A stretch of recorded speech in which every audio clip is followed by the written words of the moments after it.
I want you to get this in writing because I want you to protect yourself. And this is why I'm here to educate you so you know your rights. If I pay these collections, my credit is going to be fixed, and that is false. When we are disputing, you want the who, what, when, where, why. Do they have original binding contract? You're not saying this account is not mine, but you just want more information. They have to honor that request by law. And if they don't, you can turn around and go sue them. So I'm dropping the gems already for you.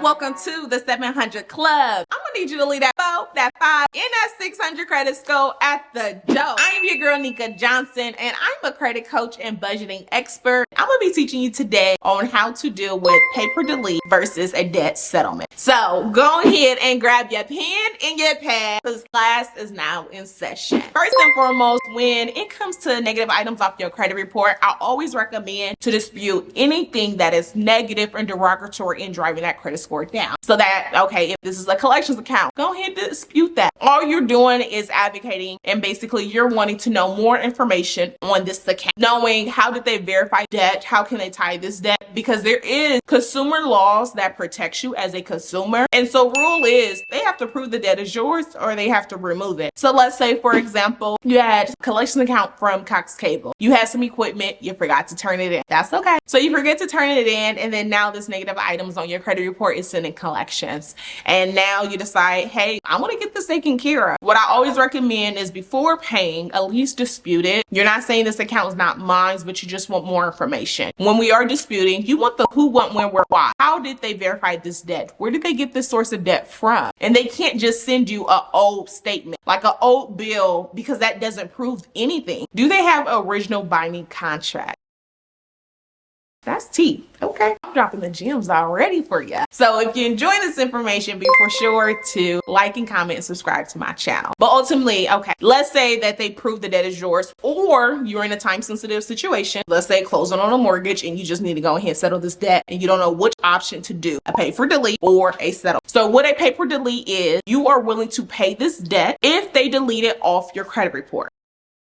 Why? Is because if you pay a collections accounts, the damage is already done. A lot of people think that, hey, if I pay this collections, my credit is going to be fixed, and that is false. That is the furthest thing from the truth. So the damage is already done. So how is beneficial if you do a pay per delete is stating that you're willing to pay this debt if they delete it off your credit report. Is because as you remove the negative, you have to rebuild by adding the positive, and that's how we're able to offset those negative items. You don't want to be judged of something that happened to your past. There could have been a financial situation, job loss, debt, whatever case may be. Okay, that happened 2-3 years ago. You don't want to keep still being judged today of something that happened 3 years ago. You deserve a second chance.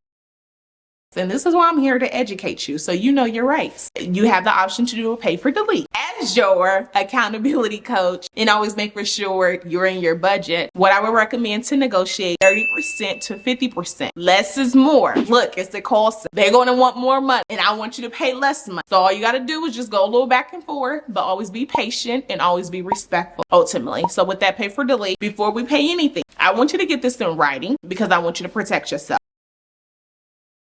And keep this for at least 7 years. If you're going to go ahead and proceed with that pay for delete, make for sure you have that in writing. What I would recommend you do is a money order or a cashier check. That way is because they cannot unauthorize additional funds out of your account. So avoid using your debit card, your credit card, or using an ACH transaction, which is your routing and account number. So if there's any other collections accounts that's housed there, you don't want them pulling more funds out of your account than what you guys agreed upon. So that is a pay for delete. Why is that beneficial?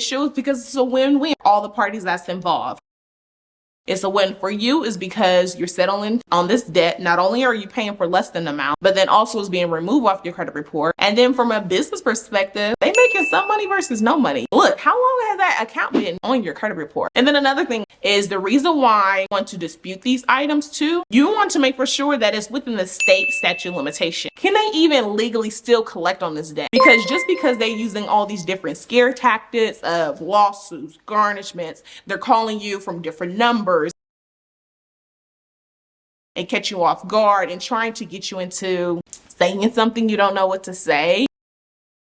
It doesn't uphold in the court of law if it is outside that state statute limitation. So that's one thing. Okay, let's say that you decide to do a settlement. What that settlement is, you have two options. That's right. You can pay in full or pay for less than a full balance. I still would recommend to negotiate anywhere between 30 to 50%. And now some people are like, okay, which one is better? Not everybody accept a pay for delete. So always I would recommend advocating and at least starting for a pay for delete and then go into a settlement option. But if they don't do the pay for delete, it's okay. You still have options, okay?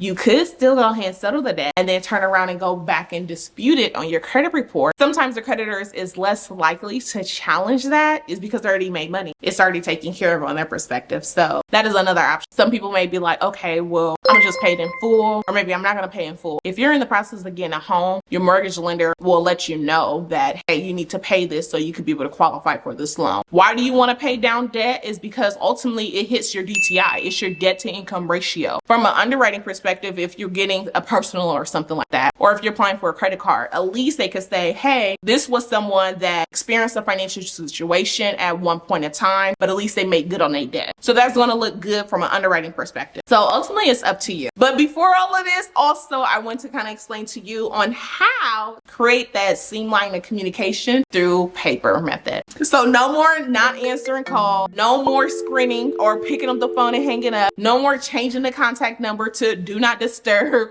All you got to do is someone calls you, all you got to do is answer the phone and say, hey, I don't handle any of my personal business over the phone. Please send all correspondence by mail and hang up. That's it. It's really that simple.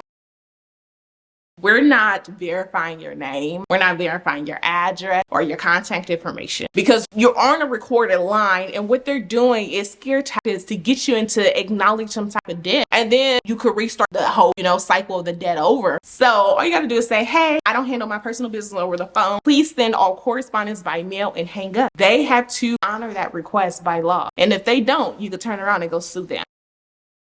Again, I hope this information helped you. If it does, please be sure to like, comment, and subscribe to my channel. Go ahead, turn on those post notifications. I'm your girl, Nika Johnson with Budget to Success, and I just got one question for you. Is that in your budget?